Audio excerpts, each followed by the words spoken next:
काय गो, उपास नव्हता तुझा 3 दिवसाचा आणि तोही निर्जळी? छे, तिला कसला जमतो निर्जळी उपास करायला? ती थोरली रमावहिनी थोडीच आहे. दादासमोर मोठेपणा मिरवण्यासाठी केला तिने हे सगळं. यांनी सांगितले म्हणून उपवास आजच सोडते आहे. नाहीतर जसे 121 मोदक केले तसा 3 दिवसांचा निर्जळी उपवासही करून दाखवला असता. कारण आता मला उपवासाचा खरा अर्थही कळलाय. पण येथे गप्पच बसावयास हवे. बोलते का बघ, एक शब्द तरी बोलते का? कशी बोलेल? मोठी मड्डम झाली होती. आपल्यासारख्या क्षुद्र बायकांशी बोलणं म्हणजे कमीपणाचं वाटत असेल हिला. हो खरेच. दुर्गावंश, असे का बोलता आहात? मग काय म्हणू? काकू, दादावर अशी काय जादू केली आहे हिने की दादाने आज मला जेवणात शेवयाची खीर कर असे फरमान सोडले आहे. अगो बाई, अगो काय सांगतेस काय तू दुर्गे? आणि कशासाठी? काय तर म्हणे तिने एक धडा पूर्ण वाचून दाखवला म्हणून. बाई बाई बाई बाई बाई, मोठा पराक्रमच केला की नाही हिने? आणि काय गो, धडे वाचून काय होणार आहे? अगो इथे स्वयंपाकाचे धडे कोरेत, तिकडे लक्ष द्या म्हणाव. धडे वाचतायत. अगो धडे वाचून का दोघांची पोटे भरणार आहेत? अगो मी म्हणते दुर्गे, तो माधव एक नादिष्ट, पण हिला नको का अक्कल? काय गो? दादाला स्वतःच्या बाजूने करून घेण्याची अक्कल आहे. ते काही कमी समजू नका काकू तुम्ही. राबतोय आपण, पण मिरवतोय कोण ते पाहताय ना? नाही तर काय. अहो आज बाबा सुद्धा माई माई करत हिच्याच मांडीवर निजला. अगो बाई, हिने मुळी आवच असा आणलाय की जशी काय हीच माई आहे. दुर्गावंश, मी खरेच असे काहीच केले नाही. माई जाताना या साऱ्या घराची जबाबदारी माझ्यावर टाकून गेल्या होत्या ना, आणि त्याच मला म्हणाल्या होत्या की आता तूच आबा बाबाची आई. बाई बाई बाई बाई, काय बाई तरी. अगो माई नुसते तोंड देखले म्हणाली असेल हो, आणि ही लागले हिचे हात आभाळाला लगेच. छान. आणि काय गो, मालकीन समजते स्वतःला या घरची? अगो मी आहे अजून इथे, अगं दुर्गीपणे, आणि आम्हाला दोघींना सोडून लगे ही लागली. छान. पण खरेच जाताना माईंनी या साऱ्या घराची जबाबदारी माझ्यावर टाकली होती ना, मग मलाच सगळ्यांची काळजी घ्यायला हवी ना. बाई बाई बाई, उलट बोलण्याची अगदी हद्दच झाली. आम्ही कोणीच नाही का इथे? ते काही नाही, दादालाच जाऊन सांगते मी तुझी बायको उलट उत्तर देते म्हणून. तोच काय तो सोक्ष मोक्ष लावेल. अहो दुर्गावंश, मला असे म्हणायचं नव्हतं, ऐका ना माझे.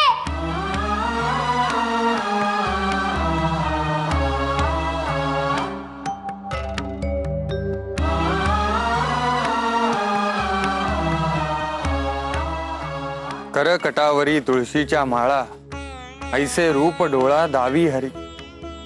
ठेविले चरण दोन्ही विटेवरी, ऐसे रूप हरी दावी डोळा. दादा, दुर्गे, दादा मला तुझ्याशी थोडे बोलायचे होते.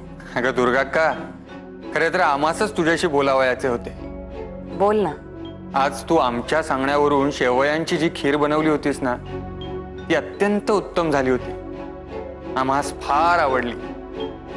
बरे, तुमची साऱ्यांची जेवणे झाली का? आणि रमांस आवडली का ती खीर?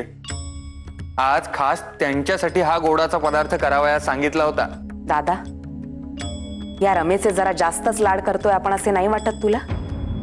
म्हणजे आज तिने एक धडा वाचून दाखवला तर तू तिच्यासाठी गोडाधोडाचे बनवायला सांगितलेस. तू बनवायला सांगितलेस म्हणून मी बनवलेही. मुद्दा तो नाहीये, पण अशाने ती शेफारायला लागलीये. दुर्गाक्का, पण रमांनी असे काय केले की त्यामुळे तुला त्या शेफारल्यासारख्या वाटतायत? काय केले? माईंनी तिला जाताना सांगितलं की या घरची सगळी जबाबदारी तुझ्यावर. तर यांना महाराणी झाल्याचा साक्षात्कार झालाय. वडीलधाऱ्यांची मुळी किंमतच राहिलेली नाही. दुर्गाक्का, काय झाले ते स्पष्ट सांगणार आहेस का? मला आणि सुभद्रा काकूंना उलट उत्तर द्यायला लागलीये तुझी बायको. आज एक धडा वाचून दाखवला तर ही गत. उद्या तुझ्या म्हणण्याप्रमाणे ही खूप शिकली तर मग मडमेच्या वर्तानच होईल सगळं. तिच्या बोलण्याच्या त्रासानेच पानावरून उठून आले मी. काय तो सोक्षमोक्ष लागायलाच हवा, नाहीतर उद्यापासून वेगळी बसत जाईन मी जेवायला.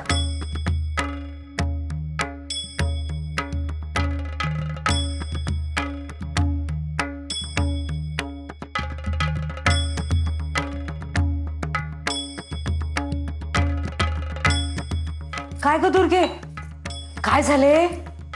दादाच्या कानावर घातली आहे मी. आता तोच काय तो सोक्षमोक्ष लावेल. अहो सुभद्रा काकू, असे जेवणाच्या ताटावरून काय उठताय? हे बरे नव्हे.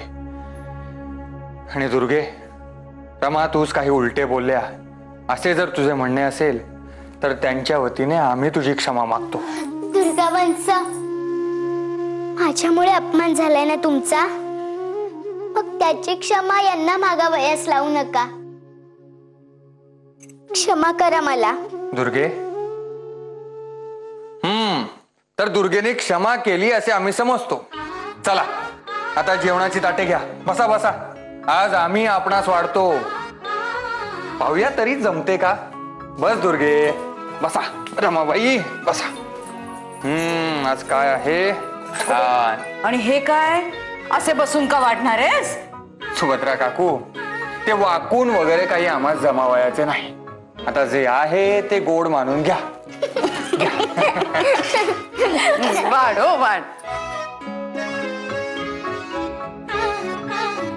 आजी, मला बोलावलेत? या बाळम भटजी या.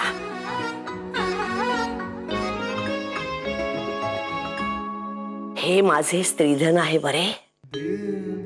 हे तुम्हा सुपूर्त करीत आहे मी. हो, पण हे माझ्याकडे कशाला? माईंकडे द्या, नाही तर तुमच्या सुनेकडे द्या. बाळम भटजी, देवाच्या दयेने माईकडे सारे काही आहे. तिच्या लग्नात आम्ही दिले आणि गोविंदरावांनीही हौशेने सारे केले. हो, माझी सून अहिल्या, तिचे गुण काय सांगू. नटण्या मुरडण्या खेरीज तीस काही म्हणून सुचत नाही. दागिन्यांची भारी हौस होतीस म्हणून हे दागिने तीस मिळावयाचे नाहीत. माझे हे स्त्रीधन मला सत्कारणी लावायचे आहे. बाळम भटजी, त्या दिवशी तुम्ही रमेच्या भविष्याविषयी सांगितले आणि याबद्दलची माझी काळजी मिटली. आजी, तुम्ही माझ्या बोलण्याचा भलताच अर्थ. हे दागिने तुमच्याकडे देण्यामागे एकच उद्देश आहे आणि तो म्हणजे तुमच्यावरच माझा पूर्ण विश्वास आहे. आपल्या रमाचे कर्तृत्व जेव्हा सिद्ध होईल तेव्हा मी या जगात नसेल, पण मला खात्री आहे हे माझे स्त्रीधन तुम्ही तिला द्याल. आजी, तुमचे विचार एक पिढी पुढचे आहेत. तुम्ही जे काही करताय ते तुम्हाला योग्य वाटत असेल, पण तुम्ही मला धर्मसंकटात टाकताय. चला, एवढे तरी कबूल केलेत की आमचे विचार पुढचे आहेत. आज तुम्हास हे काम जड वाटतंय खरे, पण जेव्हा रमेच्या कर्तृत्वाविषयी तुम्हास खात्री पटेल तेव्हा बघा बाळम भटजी, तुमच्या विचारसरणीतही फरक पडलेला असेल. ज्या दिवशी रमाच्या हाती हे स्त्रीधन जाईल त्या दिवशी माझ्या आत्म्यास शांती लाभेल आणि या स्त्रीधनास खऱ्या अर्थाने मान मिळेल. मान.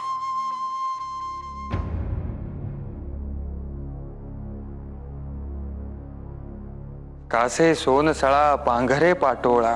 अहो, रमाबाई, काही बोलावयाचे आहे का? हो, मला तुमची क्षमा मागावयाची होती, पण मी खरेच कुणाच उलटे आपण असे करा, आपण वर अभ्यासिकेत या आणि तेथे मोकळेपणाने हवे तेवढे बोला. इथे बोलणे प्रशस्त व्हावयाचे नाही. चालेल? बरे. या. रमाबाई, काय झाले? मी स्वयंपाकघरातील कामे आटोपते आणि मग येते. चालेल ना? चालेल, या.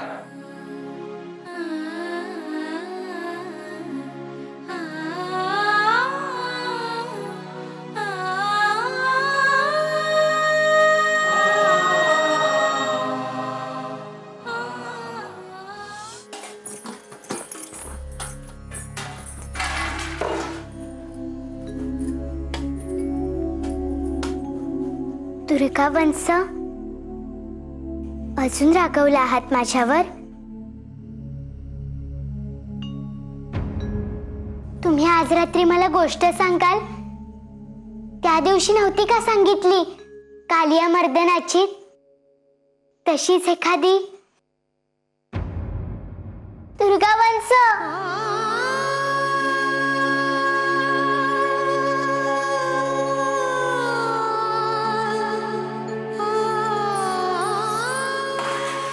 सुभद्रा काकू, तुम्ही मला तारफेणी शिकवणार होतात ना? शिकवाल ती?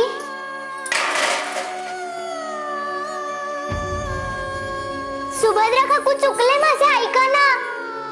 सुभद्रा काकू.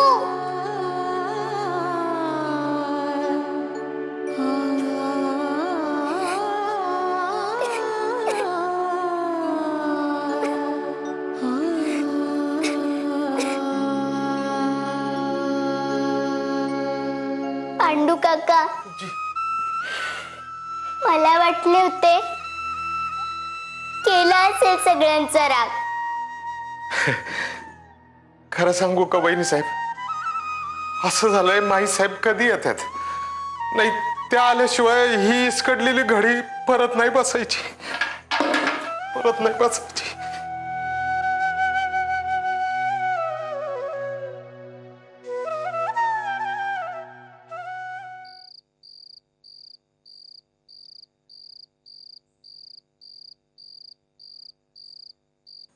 अगो बाई, अरे पांडू,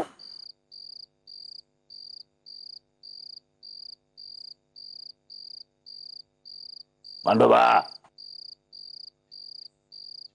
ए पांडोबा,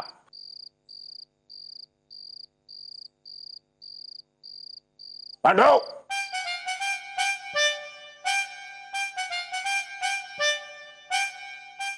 अरे गाढवा, कोण आले? कोण आले? कोण आले? मालक, मालक, मालक, मालक. घोरच पडलायस, लाज नाही वाटत तुला? जा बाहेर जा, सामान घेऊन ये. उचल का थोडं, उचल. अरे पांडू, टोप भर जेवून असा घोरत पडतोस. चोर आणि दरोडेखोर येऊन वाडा लुटून जातील तरी कळायचे नाही तूस. अरे ही झोप म्हणायची का काय? ताई, ताई अहो हळू बोला, सगळे अजून निजले असतील, नाहीतर आपल्या ओरडण्याने सगळे उठावयास नको, म्हणून सांगते. अरे घे ते. हा. चला, आता उद्या सकाळी भेटतो. नको नको, नाही, सकाळी मग आपण बघू. नाही नको. चला. कल्याणी,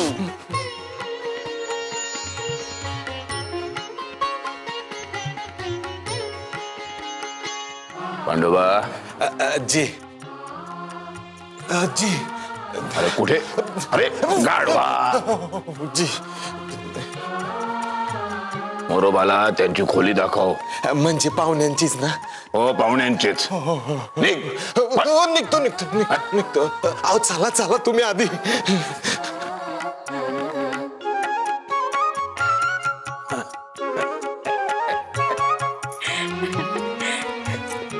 पांडोबा,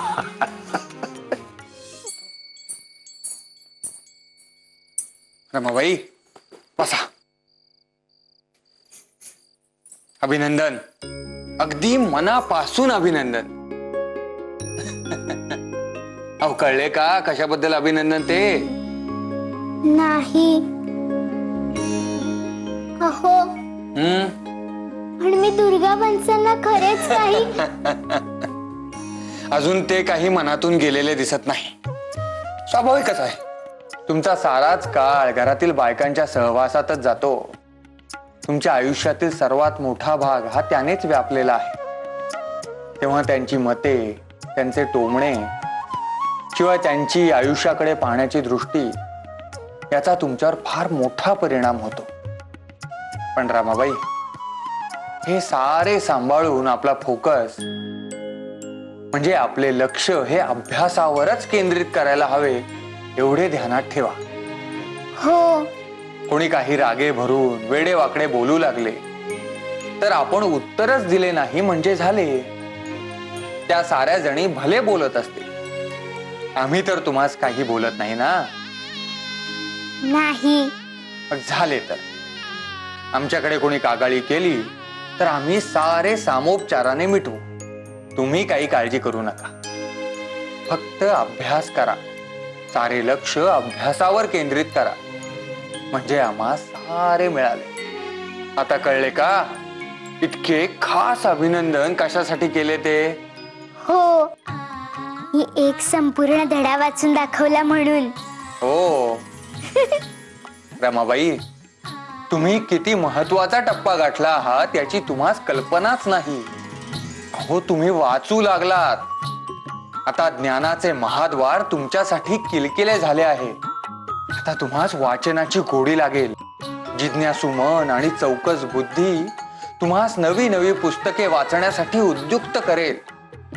आणि तुम्हास ग्रंथ रूपाने गुरु तर मिळेलच, पण सखे सोबतीही मिळतील. आत्ता मला कळले, धडा वाचण्याच्या अटीमागे एवढे सारे होते का? होय बरे बाईसाहेब.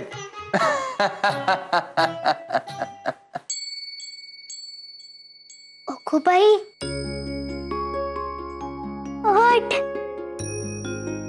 मी एक संपूर्ण धडा वाचून दाखवला. म्हणजे म्हणजे अट पूर्ण झाली. आता आता आपण आईकडे जायचे. हो जायचे. जायचे आपण दोघांनी. खरेच? अगदी खरेच. कधी जायचे? अहो उद्याच. उद्या? हो खरेच.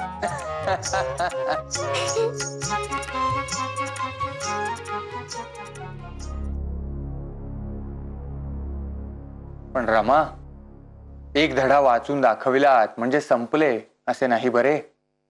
ही तर केवळ एक सुरुवात आहे. आईकडे जावयाचे म्हणून एक धडा वाचला नंतर बंद असे तर नाही होणार ना? नाही, असे नाही होणार.